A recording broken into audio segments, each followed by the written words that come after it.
Hello friends, कैसे हो आप लोग। आज का हमारा टॉपिक क्या है? आज का हमारा टॉपिक है कल्पना चावला। आज इन सबको देखेंगे। एनसीईआरटी का है।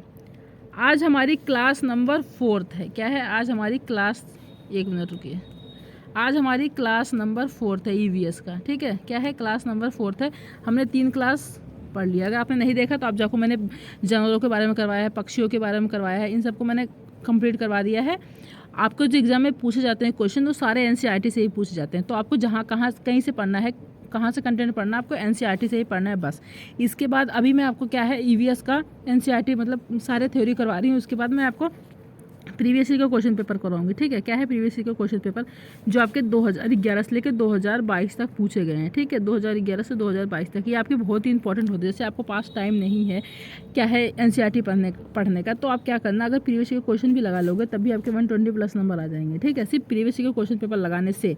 और अगर जैसे कि आपके पास टाइम है ईवीएस भी पढ़ने का और क्या बोलते हैं प्रीवियस ईयर के क्वेश्चन सब लगा लोगे तो आपके 130+ से ऊपर नंबर आ जाएंगे। ठीक है, तो अगर प्रीवियस ईयर का क्वेश्चन टाइम नहीं है, जैसे कोई जॉब वॉब करता है तो टाइम नहीं मिल पाता है, तो क्या करना है आपको, ज़्यादा से ज़्यादा आपको क्या प्रैक्टिस करनी है प्रीवियस ईयर क्वेश्चन पेपर को बस। तो हमारे पास अभी कितना टाइम बचा है? हमारे पास 1 मंथ का टाइम है।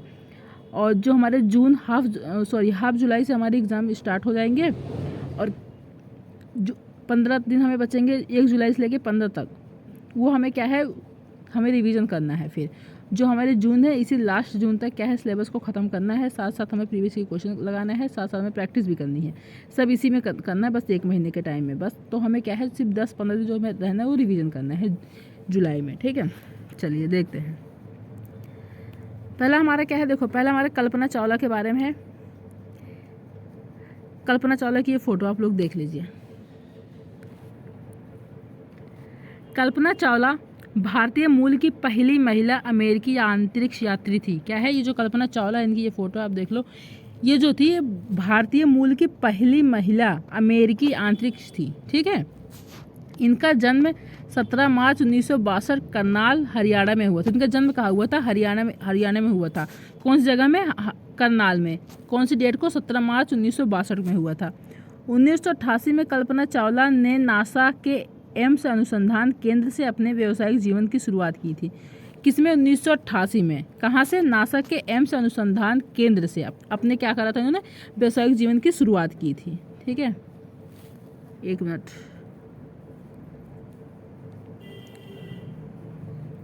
और देखिए 1995 में ये नासा के अंतरिक्ष यात्री कोर में शामिल हुई थी। कब शामिल हुई थी अंतरिक्ष में? 1995 में ये शामिल हुई थी। 19 नवंबर 1997 से इनके पहले अंतरिक्ष मिशन की शुरुआत हुई थी। क्या है इनके, क्या है, कब शुरुआत की थी इन्होंने? 19 नवंबर 1997 से। ठीक है, जिसमें ये कोलंबिया अंतरिक्ष यान STS-87 के 6 सदस्यीय दल का हिस्सा बने। इस दौरान उन्होंने 15 दिन 12 घंटे अंतरिक्ष में बिताए। कितने दिन बिताए? इस दौरान इन्होंने कितने दिन बिताए अंतरिक्ष में? 15 दिन 12 घंटे। याद रखना, ये कितना दिन बिताए आपके? 15 दिन 12 घंटे अंतरिक्ष में बिताए। 16 जनवरी 2003 को इन्होंने दूसरे अंतरिक्ष अभियान के लिए अंतरिक्ष यान कोलंबिया STS-107 से उड़ान भरी। क्या है? किससे उड़ान भरी थी आपकी? 107 से उड़ान भरी, जो एक वायुमंडल में प्रवेश करते ही जलकर नष्ट हो गया एवं इसमें सवार सभी अंतरिक्ष यात्रियों की मृत्यु हो गई। ठीक है, ये क्या है इनके, तभी जब इन्होंने उड़ान भरी थी STS-107 से उड़ान भरी थी तो एक वायुमंडल में क्या हुआ, प्रवेश करते हुए तो इनके क्या हो गया, वो जल गया। ठीक है, जलकर नष्ट हो गया, और साथ साथ ये भी मर गई। ठीक है, आपकी कल्पना चावला भी मर गई और जितने अंतरिक्ष यात्री उसमें सवार थे वो भी मर गए। ठीक है, देखिए हमारा सेकंड क्या है? सेकंड हमारा सुनीता विलियम्स के बारे में है। ये सुनीता विलियम्स की फ़ोटो है, आप लोग देख लो। देखिए सुनीता विलियम्स अंतरिक्ष में जाने वाली भारतीय मूल की दूसरी महिला थी। ये कौन सी महिला थी? आपकी दूसरी महिला थी। ठीक है, ये 360 किलोमीटर दूर स्पेस में गई थी। इनका संबंध गुजरात के अहमदाबाद शहर से है। कहाँ से है? ये कहाँ की रहने वाली है? आपकी गुजरात के अहमदाबाद शहर से हैं। ठीक है, इन्होंने 195 दिनों तक अंतरिक्ष में रहने का विश्व रिकॉर्ड स्थापित किया। ये कितने दिन तक रही थी अंतरिक्ष में? आपकी 195 दिनों तक ये रही थी। क्या है? विश्व रिकॉर्ड इन्होंने स्थापित किया था, क्योंकि 195 दिन तक रही थी, क्योंकि अंतरिक्ष में रहना इतनी मामूली बात नहीं है। ठीक है, जून 1998 में अमेरिकन देखो अमेरिकन स्पेस एजेंसी नासा, तो आपका क्या है नासा, एंड इसका ये शॉर्ट फॉर्म है, इसका फुल फॉर्म देखो नेशनल, क्या आपका national aeronautics and space administration में चयन हुआ। ठीक है, ये नासा का इसका फुल फॉर्म है। कब हुआ था इनका चयन? जून 1998 में। 2008 में इन्हें विज्ञान एवं अभियांत्रिक क्षेत्र में भारत सरकार द्वारा पद्म भूषण से सम्मानित किया गया। ठीक है, 2008 में इन्हें क्या हुआ? विज्ञान एवं अभियांत्रिक क्षेत्र में भारत सरकार द्वारा किसे सम्मानित किया गया? वो पद्म भूषण से इनको पद्म भूषण को पुरस्कार भी मिला था। ठीक है, आपके किसको? सुनीता विलियम्स को।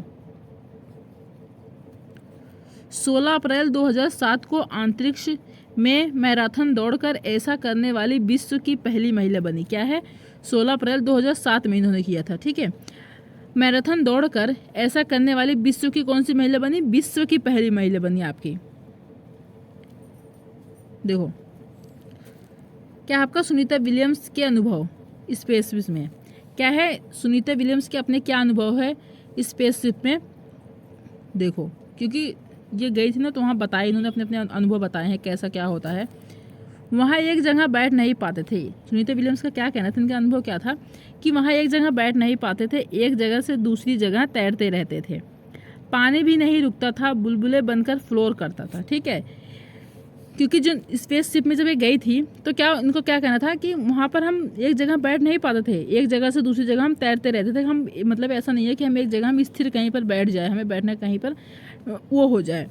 पानी भी क्या है, जो पानी होता था रुकता नहीं था, बुलबुले बनकर फ्लोर करता था। चेहरा या हाथ धोने के लिए बबल पकड़ना पड़ता था। ठीक है, चेहरा या हाथ धोने के लिए क्या है? बबल पकड़ना पड़ता था, और कागज़ को क्या करना पड़ता था? गीला करना पड़ता था।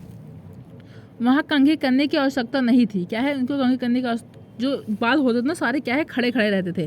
कंघी करने क्योंकि बाल हमेशा खड़े रहते थे। ठीक है, क्या है? कंघी कितना कंघी करेंगे? कंघी करेंगे तो फिर बाल हमेशा खड़े हो जाएंगे। कंघी करेंगे तो इसलिए कंघी करने की आवश्यकता नहीं थी, क्योंकि बाल हमेशा क्या है? खड़े रहते थे। वहाँ टहल नहीं सकते थे और फ्लोर करने की आदत हो गई थी। एक जगह पर रुकने के लिए खुद को बांधना पड़ता था। क्या है? अगर हमें एक जगह रुकना है तो क्या है? खुद को बांधना पड़ता था, क्योंकि हम एक जगह रुक नहीं सकते थे, क्योंकि पानी क्या करता था? आपका फ्लोर करता था, इसलिए एक जगह रुक नहीं सकते थे। अगर हमें एक जगह रुकना होता तो हमें खुद को क्या करना पड़ता था? बांधना पड़ता था। ये इनके अनुभव थे सुनीता विलियम्स के। चलिए अगली देखिए, अगली हमारी क्या है? बछेंद्री पाल जी हैं। देखिए इनका बछेंद्री पाल, ये बछेंद्री पाल की ये फोटो है, आप लोग देख लो। चलिए, बछेंद्री पाल भारत की पहली और विश्व की 5वीं महिला थी जिन्होंने माउंट एवरेस्ट की चोटी पर चढ़ाई की थी। ठीक है, देखो इनका ये फोटो, एक मिनट, ये इनकी बाद की फ़ोटो है, ये इनकी जब चढ़ाई पर गई थी तब की ये फ़ोटो है बछेंद्री पाल की। ठीक है, देखिए बछेंद्री पाल भारत की पहली महिला और विश्व की 5वीं महिला थी जिन्होंने माउंट एवरेस्ट की चोटी पर चढ़ाई थी। ठीक है, भारत की कौन सी महिला थी? भारत की पहली महिला थी। हमारे इंडिया की क्या है? पहली महिला थी। और विश्व की कौन सी? 5वीं महिला थी। बछेंद्री पाल का जन्म 24 मई 1994 को उत्तरांचल के चमोली जिले में बम्पा गांव में हुआ था। ठीक है, इनका जन्म कब हुआ था? 24 मई 1954 को उत्तरांचल में। कहाँ पे? उत्तरांचल के एक गांव है चमोली जिला। ठीक है, और कहाँ पर है? बम्पा गांव है। ठीक है, जिला कौन सा आपका? चमोली जिला है। बम्पा गांव में इनका जन्म हुआ था। बछेंद्री पाल बचपन में एक पिकनिक में गए थे जहां वे 4000 मीटर ऊंची चोटी पर चढ़ गई थी। तब यह कुल 12 वर्ष की थी। ठीक है, जब ये क्या है? बचपन में जब ये छोटी थी, पिकनिक पर गई थी, तो ना यह 4000 मीटर ऊंची चोटी पर चढ़ गई थी। तब यह कुल कितने साल की थी? तब यह 12 साल की थी। जब 4000 मीटर चोटी पर यह चढ़ गई थी, तब यह कहाँ पर गई थी? पिकनिक में गई थी। इन्होंने नेहरू इंस्टीट्यूट ऑफ माउंटेनियरिंग से अपनी ट्रेनिंग ली। इनके गाइडर कौन थे? ब्रिगेडियर ज्ञान सिंह थे। ठीक है, जिन्होंने सिखाया था इनको, वो कौन थे? वो आपके ब्रिगेडियर ज्ञान सिंह थे। देखिए 23 मई 1984 को दोपहर में एक साथ पर अपना पहला कदम, देखो अपना पहला कदम कब रखा था? 1:07 पे। ठीक है, देखो रखा था। देखो आपका ना 3 दे रखे हैं, तो मैंने तीनों दे रखा है। जैसे कि एग्ज़ाम में पूछ लिया जाता है कि जैसे कि एग्ज़ाम में कभी कभी तीनों दे देगा।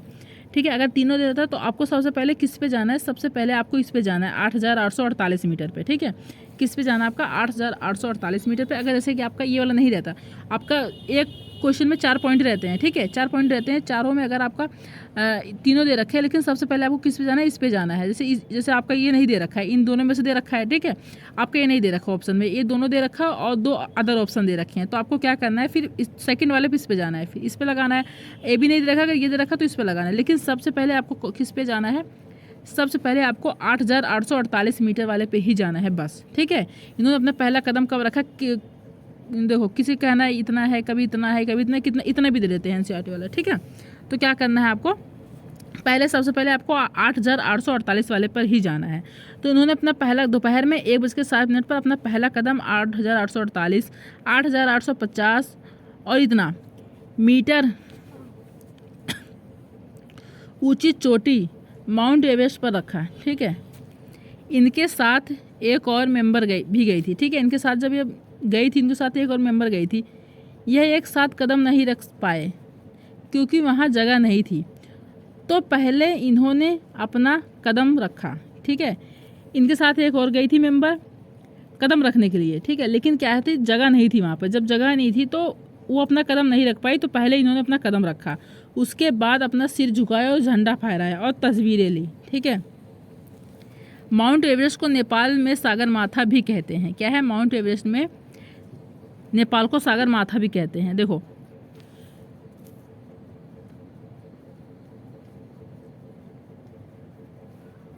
एक मिनट, ठीक है। तो आपके बछंदी पाल का था, तो आपको ये वाला याद रखना है। ये चलिए, अगली हमारी कर्णम मल्लेश्वरी जी हैं। देखिए, ये इनकी फ़ोटो है। कर्णम मल्लेश्वरी एक वेट लिफ्टर है, ठीक है, जो वेट उठाती हैं आपकी। देखिए, कर्णम मल्लेश्वरी एक वेट लिफ्टर है। क्या है, एक वेट लिफ्टर है। ये आंध्र प्रदेश की रहने वाली हैं। कहाँ की रहने वाली हैं आपकी, ये आंध्र प्रदेश की रहने वाली हैं।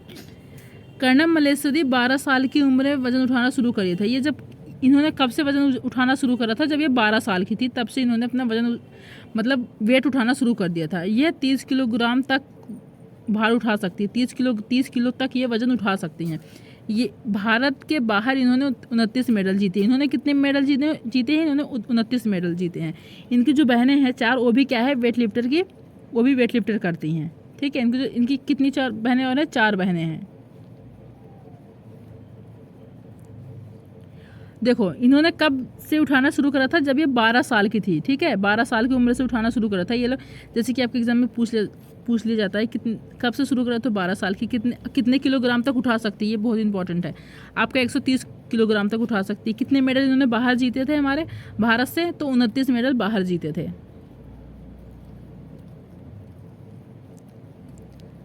अगली हमारी है लेफ्टिनेंट कमांडर वहीदा प्रिज्मी जी। देखो, इनकी फ़ोटो है, ये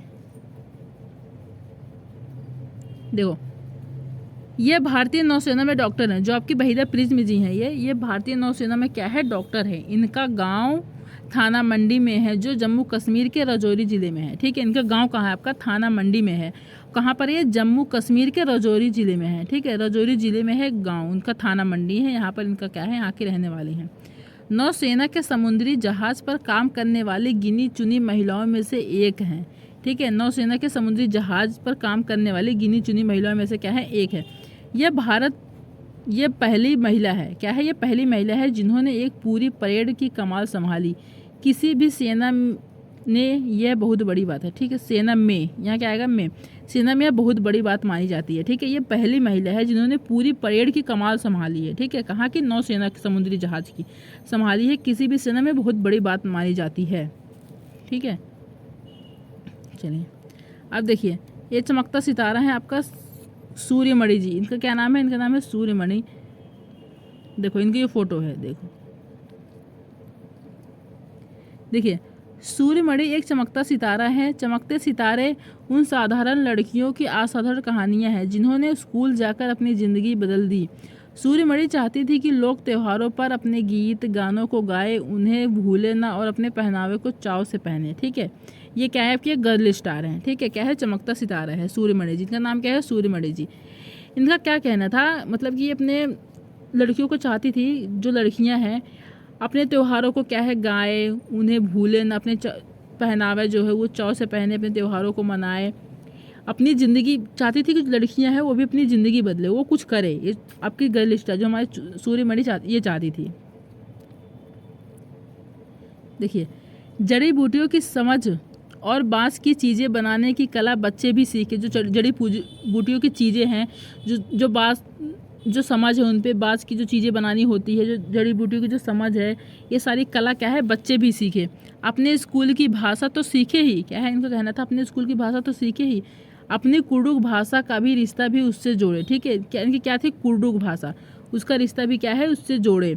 यह सब तुरांग केंद्र में होता है। क्या है तुरांग केंद्र में, तो तुरांग में कुडुख समाज और अन्य आदिवासियों की खास किताबों को संभाल कर रखा गया है। ठीक है, क्या है सारी किताबों को, जो खास किताबें है आदिवासियों की, वो सारी क्या है संभाल कर रखा गया। गाने बजाने की कई चीज़ें जैसे बांसुरी की तरह तरह के ढोल भी, ये सारे क्या है संभाल कर रखे गए हैं।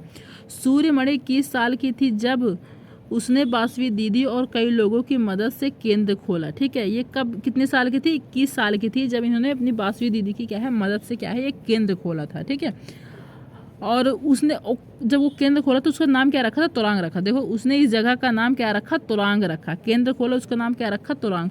कुडुख भाषा में तुरांग का मतलब क्या होता है, जंगल होता है। ठीक है, इनकी क्या भाषा कौन सी थी, इनकी कुडुख भाषा थी। ठीक है, कुडुख भाषा थी, ये झारखंड की भाषा थी। ठीक है, झारखंड लोगों की भाषा थी। इनकी भाषा क्या थी, कुडुख भाषा थी। और जो इन्होंने बांसवी दीदी 21 साल की उम्र में जो इन्होंने बांसवी दीदी की मदद से एक केंद्र खोला था लड़कियों के लिए। ठीक है, जो केंद्र खोला था तो उसका नाम क्या रखा था, तुरांग रखा था। ठीक है, तुरांग रखा था। तुरांग का मतलब क्या होता है, जंगल। क्या खोला था उन्होंने, खोला था, उसका नाम क्या रखा था, जंगल रखा था। ठीक है, कुडुख झारखंड के लोगों की भाषा है। क्या है, जो कुडुख भाषा है वो क्या, कौन सी भाषा है, झारखंड के लोगों की भाषा है। ठीक है, चलिए अब देखिए, कुछ जंगल के बारे में दे रखा था आपका।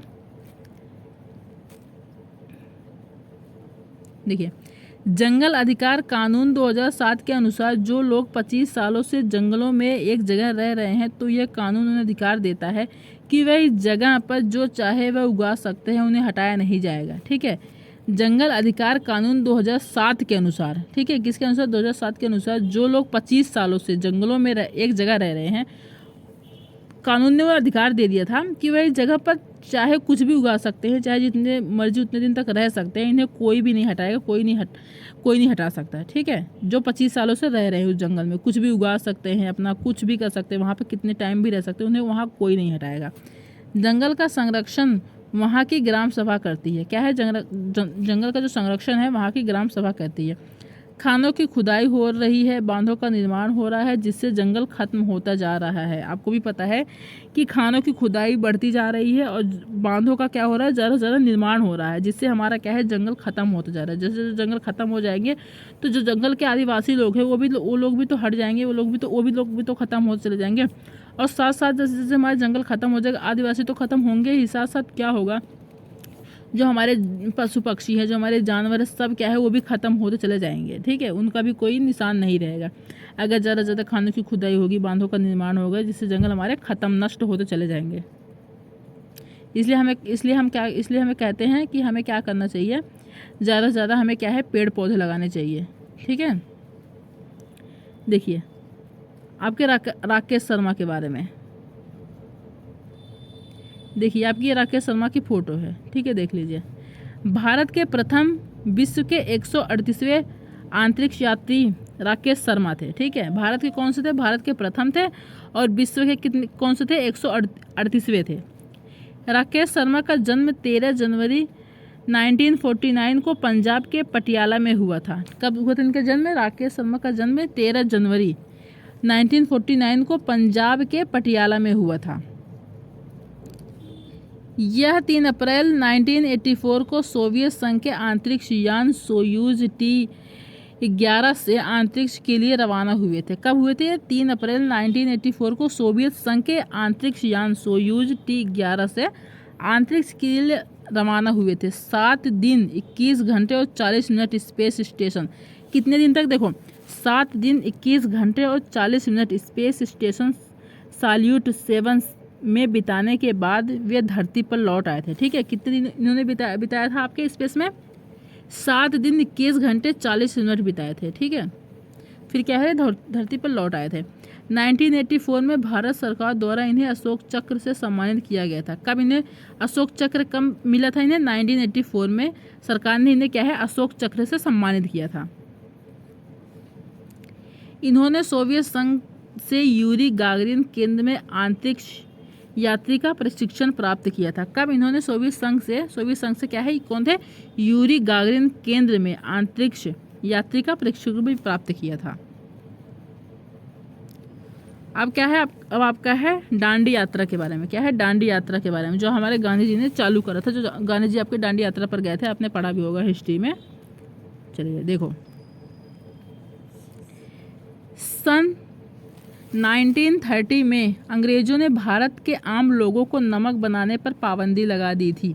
आपको भी पता है क्या है, जो अंग्रेज लोग थे उनका क्या कहना था कि नमक बनाने पर पाबंदी लगा थी कि हम जो भारत के लोग हैं, आम लोग हैं, तब वो नमक नहीं बना सकते। ठीक है, पाबंदी लगाई थी। और जो नमक था उसका जो टैक्स था वो कितना कर दिया था ना, 4 गुना कर दिया था।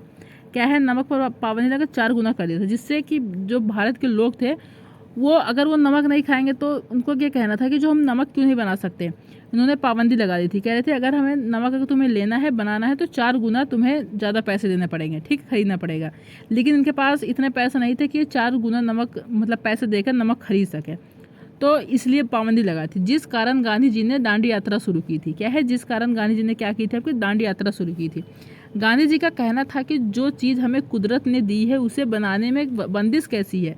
गांधी जी का क्या कहना था, जो चीज़ हमें कुदरत ने दी है वो हम बना सकते हैं, उसमें कोई बंदिश नहीं हो सकती, उसमें कोई भी पाबंदी नहीं लगा सकता, इसलिए हमें नमक बना सकते हैं।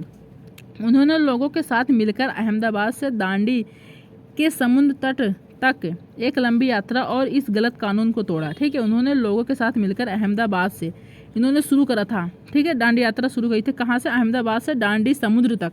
ठीक है, समुद्र तक गए थे। उन्होंने क्या, गांधी जी ने क्या है, समुद्र में पहुँचे। समुद्र के पास पहुंचने के बाद उन्होंने एक मुट्ठी भर नमक बनाया। नमक बनाने के बाद क्या है, आपका नमक कानून तोड़ा। गांधी जी ने मुट्ठी भर नमक बनाकर नमक कानून को तोड़ा। ठीक है, देखिए आपके अलबरूनी के बारे में क्या है, या आपके अलबरूनी की फ़ोटो है, ये देखिए, देख लीजिए। आपके अलबरूनी जो थे ये किताब लिखते थे। ठीक है, क्या है, किताब लिखते थे। ये हमारे भारत आए थे, इन्होंने एक किताब लिखी थी। क्या है, इनकी किताब का नाम क्या था? उल हिंद किताब। ठीक है, इनकी किताब का नाम क्या था? उल हिंद किताब था। ये किताब लिखे थे। देखो क्या क्या लिखा था इन्होंने हमारे भारत के बारे में। देखो, अलबरूनी 1000 से भी ज़्यादा साल पहले भारत आए थे। कितने? 1000 से भी ज़्यादा साल पहले भारत आए थे। अलबरूनी जिस देश से आए थे उसका नाम उज़्बेकिस्तान था। क्या था? उसका नाम उज़्बेकिस्तान था, जहाँ से आए थे। अलबरूनी ने बहुत ही बारीकी से चीज़ों और जगहों को देखा, उनके बारे में लिखा, खास तौर पर वे जो उन्हें अपने देश से अलग लगी। ठीक है, जो अलबरूनी थे कहाँ से आए थे? आपके उज़्बेकिस्तान से आए थे। अलबरूनी 1000 ज़्यादा साल से भी पहले आए थे भारत। इन्होंने किताब में क्या लिखा, उन हर एक चीज़ को इन्होंने क्या है, बिल्कुल बारीकी से देखा, जगहों को देखा, समझा, फिर उनके बारे में लिखा। खास तौर पर उन्होंने उन चीज़ों के बारे में लिखा जो उनके अपने देश से अलग लगी। ठीक है, उनका जो देश था क्या, उज़्बेकिस्तान था, उससे जो अलग लगी भारत में, वो ज़्यादातर उन्होंने उसको लिखा है। देखिए, अलबरूनी उस समय तालाबों के बारे में लिखते हैं। क्या है, अलबरूनी उस समय जो उस समय के आपके तालाब थे उसके बारे में लिखते हैं। उनका क्या कहना है, देखो कि यहाँ के लोग तालाब बनाने में माहिर हैं। क्या है, यहाँ के लोग जो हैं तालाब बनाने में माहिर है। अगर हमारे देश के लोग इन्हें देखेंगे तो हैरान ही रह जाएंगे। क्या है, अगर हमारे देश के लोग इन्हें देखेंगे तो हैरान रह जाएंगे। बहुत बड़े बड़े भारी पत्थरों को लोहे के कुंडों और सरियों से जोड़कर तालाब के चारों तरफ चबूतरे बनाए जाते हैं। क्या है, इनको तालाब जो बने थे यहाँ भारत के, जो देखने आए थे, किताब में ये सब उन्होंने लिखा। क्या लिखा कि जो मतलब जो देखेगा इनको, क्या है कि जो तालाब बना रहे हैं ना, बहुत लोग क्या है, बहुत माहिर है जो इस तालाबों को बना रहे हैं। कैसे बनाए इन्होंने? बहुत बड़े बड़े पत्थरों, भारी पत्थरों से, कुंडों और सरियों से जोड़कर तालाब को बनाया। चारों तरफ क्या बनाए हैं? चारों तरफ चबूतरे बनाए हैं। इन चबूतरों के बीच में ऊपर से नीचे जाती हुई सीढ़ियों की लंबी कतारें होती हैं। क्या है, इन चबूतरों के बीच में ऊपर से नीचे जाती हुई सीढ़ियों की लंबी कतारें होती हैं। लोगों के उतरने चढ़ने के रास्ते अलग अलग होते हैं। क्या है? लोगों के उतरने चढ़ने के रास्ते अलग अलग होते हैं। यहाँ कभी भीड़ लगने से परेशानी नहीं होती है। क्या है? क्योंकि उतरने चढ़ने के रास्ते आपके अलग अलग होंगे तो यहाँ पर कभी भी भीड़ लगने के रास्ते परेशानी नहीं होगी। आज इतिहास पढ़ने वाले लोगों को अल बिरूनी की किताबों से उस ज़माने के बारे में बहुत कुछ पता चलता है। सही बात है। आज जो भी लोग इतिहास आपकी हिस्ट्री पढ़ते हैं, लोगों को अल बिरूनी की किताबों के बारे में बहुत से जानने को बहुत कुछ मिलता है। ठीक है। अल बिरूनी की किताब का नाम क्या है? आपका उल हिंद। मैंने पहले बताया इनका नाम क्या है? उल हिंद किताब का नाम है। ठीक है। तो देखिए आपका आज 4th क्लास थी, यहीं पर आपकी क्लास कंप्लीट होती है। ठीक है। कौन सी क्लास थी? 4th क्लास थी एनसीईआरटी की। जितने भी अभी आपके एनसीईआरटी खत्म हुई हुई, थोड़े बहुत और हैं, सारा करवाने के बाद फिर आपके प्रीवियस के क्वेश्चन करवाऊंगी। ठीक है। फिर आपके पेडागोजी भी करवाना है और नेगेटिव पॉजिटिव टैग वर्ड भी करवाना है। चलिए, अगर वीडियो पसंद आए तो लाइक कर देना, सब्सक्राइब कर देना, शेयर कर देना। Thank you.